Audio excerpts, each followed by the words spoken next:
বৈষম্যের ঠাঁই নাই আমার সোনার বাংলায় দালালের কি দরকার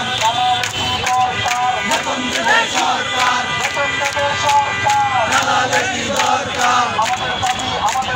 মানতে হবে আমাদের দাবি দালালের কি দরকার বেতন দেবে